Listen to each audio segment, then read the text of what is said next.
जैसा बाबा साहेब ने कहा था और माननीय कांसीराम साहब ने भी कहा था, जिस समाज की सामाजिक शक्ति या सामाजिक जड़ें कमजोर होती हैं, उस समाज की राजनीति भी कमजोर होती है। भाजपा वाले से आप पूछिए तो वो ये कहेगा जी मैं पहले आरएसएस का हूँ, मैं आरएसएस की बात को नहीं टाल सकता, मैं आरएसएस को मजबूत करता हूँ। उसके बाद वो पार्टी की बात करता है, लेकिन बाकी जगह पर पार्टी की बात पहले, समाज की बात बाद में। कि डॉक्टर बाबा साहेब अम्बेडकर जी ने जो सेपरेट इलेक्टोरेट क्यों मांगा, तो उन्होंने पृथक निर्वाचन क्षेत्र इसलिए मांगा था कि एससी को एससी चुने। सरकार का कोई धर्म नहीं होता, कॉन्स्टिट्यूशन ही सरकार का धर्म होता है और उसको सबके लिए समान रूप से काम करना चाहिए। शिवालय देवालय ये सब बनाने का या मंदिर मस्जिद बनाने का काम सरकार का नहीं है। जागरूकता जितनी बढ़ेगी, जो ऐसी ताकतें हैं जो नहीं चाहती कि दलित समाज के, वंचित वर्गों के, पिछड़े वर्गों के, आदिवासी वर्ग के लोग आगे बढ़े, कि वो हमारे आगे बढ़ने से परेशान। खासतौर पर अम्बेडकरवाद और बुद्धिज्म जिस तेजी से भारत में बढ़ रहा, उससे वो कहीं ना कहीं बौखलाए हुए लोग हैं। एजुकेशन इतना महंगा कर दिया है केंद्र की सरकार ने, इससे लॉ की डिग्री, इंजीनियरिंग की डिग्री करने के लिए 15 से 25-30 लाख रुपया चाहिए। कहाँ से लाएंगे हमारे लोग? मेरे साथ कांग्रेस के सीनियर नेता, एससी डिपार्टमेंट के चेयरमैन राजेंद्र पाल गौतम हैं। सर, कांग्रेस ज्वाइन कर लिया, लेकिन आप मिशन जय भीम ज़्यादा चला रहे हैं। नहीं, मैं दोनों चला रहा हूँ। देखिए, मुझे लगता है कि राजनीति, जैसा बाबा साहेब ने कहा था और माननीय कांसीराम साहब ने भी कहा था, जिस समाज की सामाजिक शक्ति या सामाजिक जड़ें कमजोर होती हैं, उस समाज की राजनीति भी कमजोर होती है। तो अगर हम चाहते हैं हमारी राजनीति मजबूत हो, तो हमें अपनी सामाजिक जड़ों को मजबूत करना जरूरी है। और जो सामाजिक संगठन हम लोग में काम करते हुए यहाँ तक आए, तो अब राजनीति में आके संगठन को अगर छोड़ देंगे, संगठन के काम को छोड़ देंगे, तो हम राजनीति को ही कमजोर करेंगे। अब आप देखिए ना, किसी भी भाजपा वाले से आप पूछिए तो वो ये कहेगा जी मैं पहले आरएसएस का हूँ, मैं आरएसएस की बात को नहीं टाल सकता, मैं आरएसएस को मजबूत करता हूँ। उसके बाद वो पार्टी की बात करता है, लेकिन बाकी जगह पर पार्टी की बात पहले, समाज की बात बाद में। इसीलिए ये इस अंतर को समझना पड़ेगा कि अगर हमें अपनी राजनीति मजबूत करनी है तो अपनी सामाजिक शक्ति को पहले मजबूत करना पड़ेगा, और उसी के रास्ते पर मैं भी चलने का प्रयास कर रहा हूँ। यही वजह है कि संसद में एससी एसटी के रिप्रेजेंटेशन तो कम नहीं हो सकता है, क्योंकि फिक्स है, रिजर्व है। चूंकि रिजर्व सीट है, वो तो कहीं जा ही नहीं रहा है। लेकिन लोग मिशन से नहीं आते हैं, इसलिए सामाजिक अधिकार या राजनीतिक अधिकार के मामले पर चुप्पी साध लेते हैं। देखिए, पहले तो आप ये समझिए कि डॉक्टर बाबा साहेब अम्बेडकर जी ने जो सेपरेट इलेक्टोरेट क्यों मांगा था, पृथक निर्वाचन क्षेत्र इसलिए मांगा था, वो जानते थे कि जो जॉइंट जो सिस्टम होगा चुनाव क्षेत्र का, उसमें एससी को जब सब वोट डालेंगे तो वो ट्रू रिप्रेजेंटेटिव शायद नहीं बन पाए। तो उन्होंने पृथक निर्वाचन क्षेत्र इसलिए मांगा था कि एससी को एससी चुने। तो जब एससी को एससी चुनता, तो उसको अगर वो काम नहीं करता, उनके मुद्दे नहीं उठाता, तो अगली बार उसको लोग हरा देते। लेकिन जैसा कि आप सबको पता है कि फिर जो गांधी जी अनशन पर बैठे और जो जितनी मांगे थी, उनमें से एक मांग जो सेपरेट इलेक्टोरेट की थी, उस मांग से पीछे इसलिए हटना पड़ा क्योंकि जब गांधी जी की तबीयत बिगड़ने लगी, डॉक्टर बाबा साहेब अम्बेडकर जी को धमकियां मिलने लगी कि अगर गांधी जी की डेथ हो गई इस अनशन में, तो आपके पूरी कौम का जो नृशंस हत्या कांड करके सबको खत्म कर दिया जाएगा। तो मजबूरी एक ऐसी बन गई कि एक तरफ पूरा समाज है और दूसरी तरफ सेपरेट इलेक्टोरेट है। तो समाज जिंदा रहेगा तो कुछ ले भी लेगा। फिर दूसरी तरफ बाकी सारी मांगे मान ली गई हैं, एक मांग छोड़ के बाकी मांग मान ली गई। तो समाज को हत्याकांड से बचाने के लिए, नरसंहार से बचाने के लिए बाबा साहब को समझौता करना पड़ा। बाबा साहब बहुत बड़े गांधी के नहीं, पहली बात खत्म कर दूं, जो पृथक निर्वाचन क्षेत्र की जो बात छूट गई, उसका परिणाम यह है कि आज संसद में रिजर्व सीट से लोग जीत के तो जाते हैं, तो मैं वही कह रहा हूं, लेकिन वो समाज के सच्चे प्रतिनिधि नहीं बन पा रहे। बाबा साहब ने गांधी जी की जान की कीमत पर अधिकार भी छोड़े, मतलब उनके गांधी जी की भी जान की भी कीमत, और साथ में समाज को हत्याकांड, सामूहिक हत्याकांड से बचाना। मतलब दोनों गांधी जी के लिए उनके मन में सम्मान था। देखिए, दो बड़े नेता थे, दोनों का अपना कद है, अपने मुद्दे हैं और अपनी विचारधारा है, दोनों के बीच में समझौता हुआ। और वैसे भी बाबा साहेब से हमने ये सीखा है कि डायलॉग करके हमेशा अपनी मैक्सिमम मांगे समाज हित में मनवाने के लिए डायलॉग करना बातचीत करना और फिर एक ऐसे समझौते पर पहुंचना जो सबके लिए स्वीकार्य हो। मेरा वही ये सवाल करना था कि चाहिए। जो लोग संगठन से नहीं निकले हैं, जो लोग मिशन से नहीं निकले हैं, मिशनरी लोग नहीं है, फुले पेरियार अम्बेडकर के मिशन को नहीं समझ रहे हैं, वो संसद में जा भी रहे हैं लेकिन खानापूर्ति हो रही है। संवैधानिक अधिकार अब इस समय सबसे ज्यादा संवैधानिक अधिकारी जा रही है। आप देखिए कानपुर में बुद्धा पार्क बदला जा रहा है, यूपी में 4 मेडिकल कॉलेज के रिजर्वेशन खत्म हो गए देखिए, और बुद्धा सारी पार्क वाले नौकरियां मसले खत्म हो पर रही। जब पूरे समाज ने बोला, हम सब ने आवाज उठाई, तो अल्टीमेटली वहां सरकार को झुकना पड़ा। नहीं, लेकिन फिर कंस्ट्रक्शन बीच बीच में सर चालू हो जाता है। कोई नहीं, उसका डिटेल पता लगा लेते हैं। हमें तो ये बताया गया वहां कि सरकार ने उस जगह को छेड़ने से इनकार कर दिया, उसको बिल्कुल छेड़छाड़ नहीं होगी बुद्धा पार्क के साथ।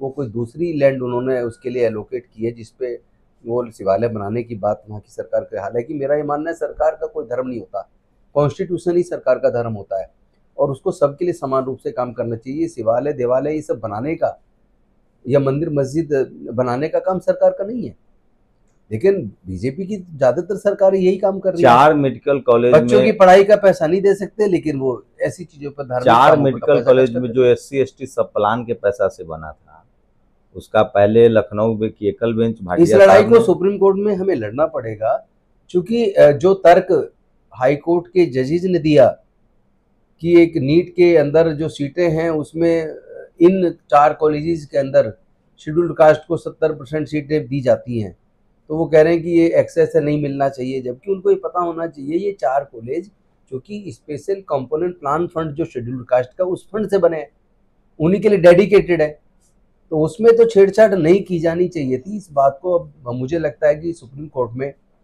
तथ्यों के साथ रखना पड़ेगा कि ये स्पेशल कॉलेजेस हैं जिनको शेड्यूल्ड कास्ट के ही फंड से शेड्यूल्ड कास्ट के डेवलपमेंट के लिए बनाया गया, तो ऐसे मामलों में हाई कोर्ट को छेड़छाड़ नहीं करनी चाहिए। कि आप मंत्री थे, मिशन के लिए मंत्री पद भी छोड़ा आपने, पार्टी भी छोड़ी, उसके बाद एक लंबा गैप था जब बिना किसी संसाधन पार्टी के समर्थन के आप लगातार मिशन जय भीम चला रहे थे, देश भर में आप घूमे, वो एक लंबा दौर रहा।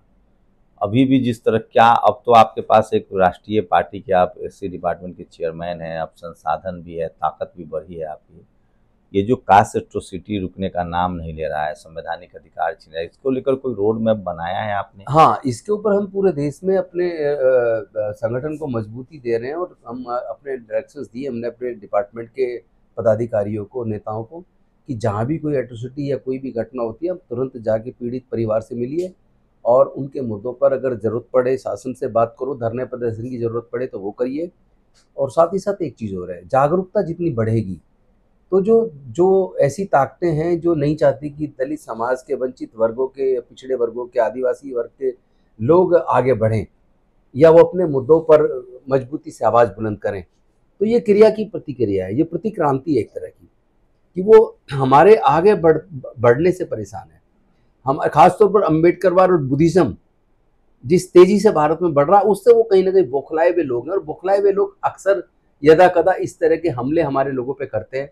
और चूंकि जागरूकता भी बढ़ी है, सोशल मीडिया काफ़ी एक्टिव, तो जल्दी ही जनता की नज़र में केसेज आ भी जाते हैं। ऐसा नहीं है कि पहले नहीं घटते थे, अब जागरूकता बढ़ी है तो हालांकि हमले भी बढ़े हैं, और कारण वो क्रिया की प्रतिक्रिया, क्रांति, प्रतिक्रांति एक तरह की है, क्योंकि जो लोग ये सोचते थे, हमले रिपोर्ट होने लगे हैं, रिपोर्ट होने लगे, पता नहीं चलता, हमले अब रिपोर्ट ज्यादा हो रहे हैं, पहले नहीं होते थे। घटना पहले भी घटती थी, पता हो नहीं सकता चलता, अब उतनी नहीं घटती हो, लेकिन पता चलती है। लेकिन अब क्या है कि वो लोग भी मारते वक्त, पिटाई करते हुए, हमले करते वक्त वीडियो बना के डालते हैं।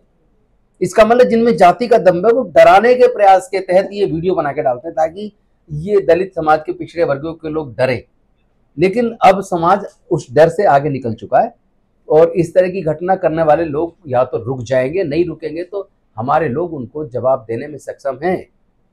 क्या सर, बिहार में चुनाव है, राहुल गांधी लगातार सामाजिक न्याय, सोशल जस्टिस और भागीदारी का सवाल कर रहे हैं, इसमें तो आपकी जिम्मेदारी बढ़ गई है, बहुत उम्मीदें हैं लोगों को। निश्चित तौर पर हम लोग चाहते हैं कि जो प्रतिनिधित्व है वो सच्चा प्रतिनिधित्व हमारे उन लोगों को मिले जो समाज में काम कर रहे हैं, समाज की आवाज़ बनते हैं, जो समाज के सच्चे लीडर हैं, समाज के मुद्दों पर जो लड़ते दिखते हैं, ऐसे जो जागरूक लोग हैं।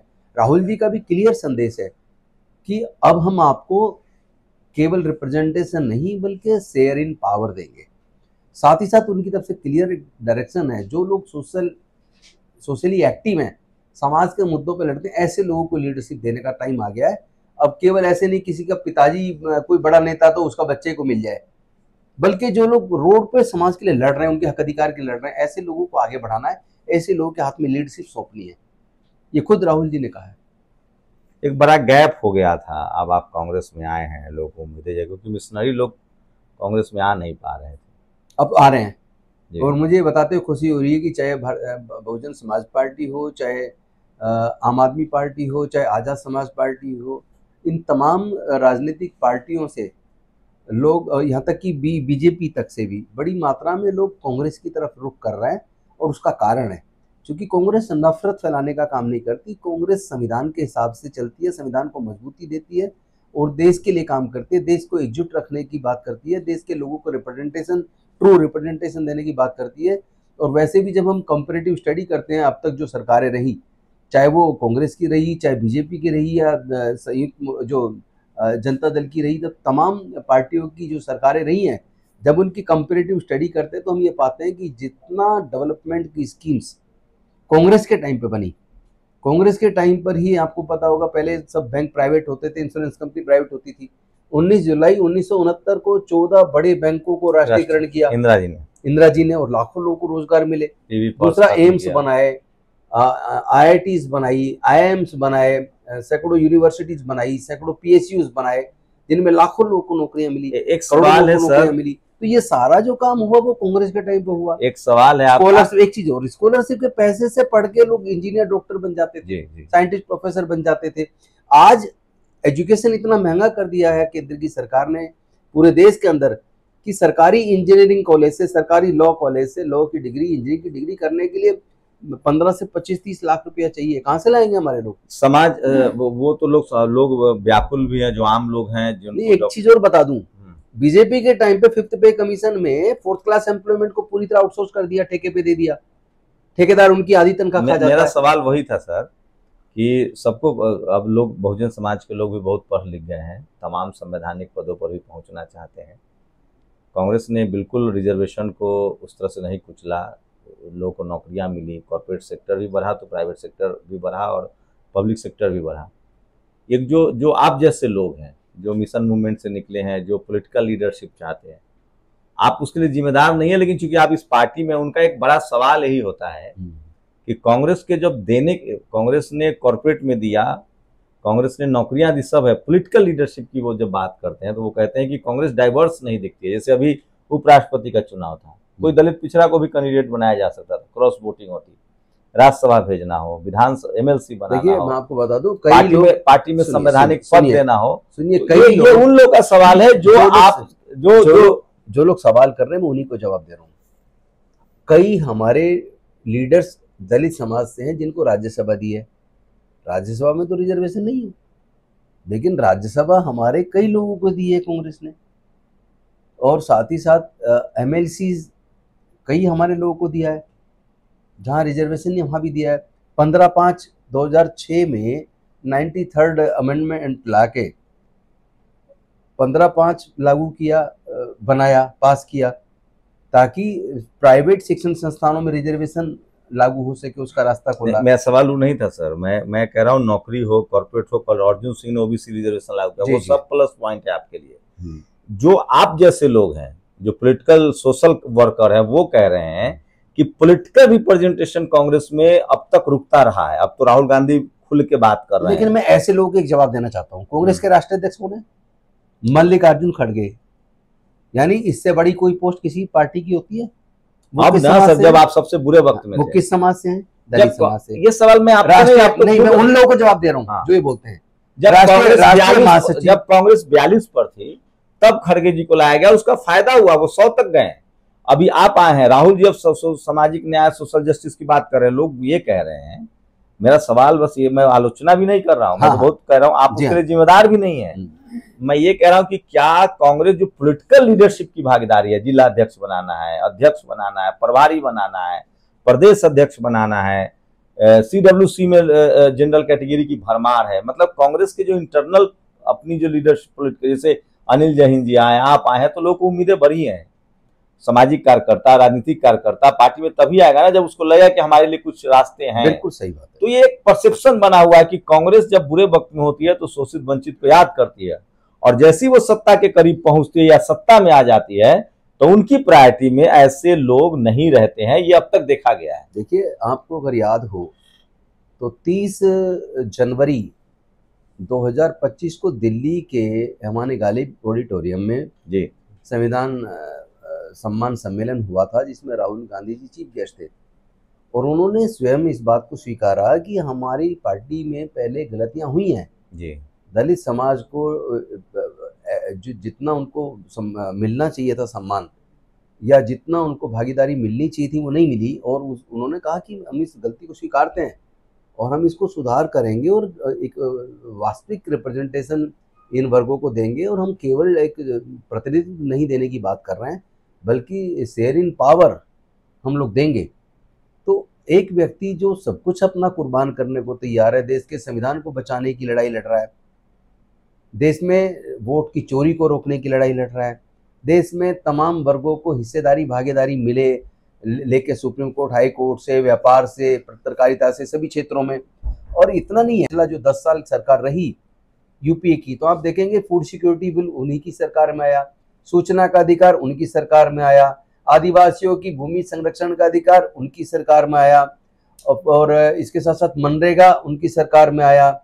तो तमाम तरह के जो कानून बने, यहाँ तक कि right to education, private public स्कूलों के अंदर भी 25% जो डिसएडवांटेज ग्रुप के लिए सीटें रिजर्व।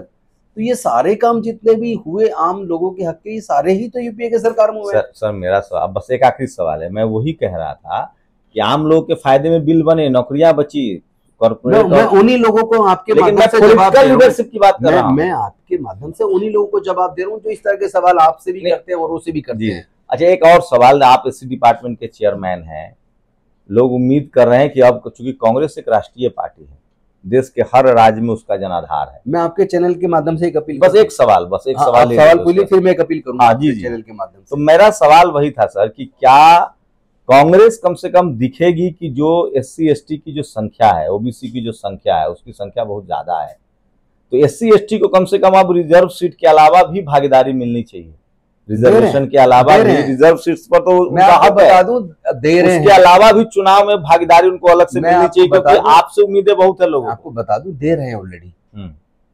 दौसा के अंदर जनरल सीट पे हमारे विधायक को, दलित को दिया टिकट और वो जीते। मुंबई के अंदर वर्षा गायकवाड़ को दिया, वो जीते।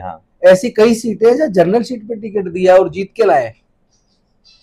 और मैं आपके चैनल के माध्यम से तमाम अंबेडकर वादियों से, तमाम फुले साहू अंबेडकर की विरासत को लेके आगे बढ़ने वाले लोगों से, तमाम दलित पिछड़े वंचित वर्गों के हक और अधिकार की लड़ाई लड़ने वाले लोगों से अपील करता हूं कि कांग्रेस ने अपने संविधान में बदलाव करके 50% हिस्सेदारी एससी एसटी ओबीसी को देने का बकायदा कानून में बदलाव करके लागू कर दिया है। अभी भी 50% पर है, पहले 20 था, संख्या 90%। ये मिनिमम किया है, लेकिन और उससे ज्यादा देने का सिलसिला चल चुका है। आपके दरवाजे सबके लिए खुले रहेंगे, हमारे दरवाजे, वही आपके माध्यम से अपील कर रहा हूं कि हमारे न केवल दरवाजे खुले हुए सबके लिए, बल्कि हम एक सच्चा आपको लीडरशिप देना चाहते हैं। जो लोग फुले साहू अम्बेडकर के विचारधारा पे देश के अंदर काम कर रहे हैं, सामाजिक क्षेत्र में राजनीति से दूरी रखते हैं, या राजनीति में भी किसी पार्टी में काम कर रहे हैं, लेकिन ईमानदारी से इस मिशन को आगे बढ़ाने के लिए, जो संविधान बचाने की लड़ाई, वोट की चोरी रोकने की लड़ाई, सामाजिक न्याय की लड़ाई, हिस्सेदारी भागीदारी की लड़ाई में जो लोग सहभागी बनना चाहते हैं, उनके लिए हमारे दरवाजे पार्टी के भी और हमारे दिल के भी खुले हैं। हम उनको ट्रू रिप्रेजेंटेशन देंगे, उनको हिस्सेदारी देंगे, उनको लीडरशिप भी देंगे। मेरा आह्वान है, आप आइए, जुड़िए, और हम सब लोग मिल के इस देश के संविधान और लोकतंत्र को बचाने के लिए मिल के लड़ाई लड़ेंगे। राजेंद्र पाल गौतम जी का एक क्रेडिबल चेहरा है, विश्वसनीय चेहरा है, और कांग्रेस को ये बात पता है। वो लगातार आम आदमी पार्टी में सोशल जस्टिस मंत्री भी थे, उसके बाद एक सामाजिक न्याय और मिशन को लेकर एक कार्यक्रम था, 22 प्रतिज्ञाओं का था। उसके बाद पार्टी में कुछ कॉन्फ्लिक्ट हुआ, उन्होंने पद छोड़ा, पार्टी छोड़ी। उसके बाद लगातार मिशन का काम बढ़ा रहे थे। पार्टी में आने, कांग्रेस में आने, कांग्रेस ने इस बात को समझा और वो सीधे एससी डिपार्टमेंट के चेयरमैन बनाए गए। क्रेडिबल चेहरा है, विश्वसनीय चेहरा है, और इसका फायदा कांग्रेस को भी मिलता हुआ दिख रहा है। राहुल गांधी जो लगातार सामाजिक न्याय सोशल जस्टिस की बात कर रहे हैं, उसमें अभी दो चेहरे जो हैं वो प्रमुखता से सामने आ रहे हैं, जिसमें एससी डिपार्टमेंट के चेयरमैन राजेंद्र पाल गौतम का भी। आप लोग मेरे सवालों से सहमत हैं, असहमत हैं? हमारी आपकी राय बहुत जरूरी है, क्योंकि हम लोग चाहते हैं कि हम पूरे सिस्टम को डेमोक्रेटाइज करें। तो सोशल मीडिया, टीवी, अखबार नहीं है कि सिर्फ आप खबर देखिए, आप हमसे अपने तीखे सवाल भी कर सकते हैं। शुक्रिया सर हमें समय देने के लिए।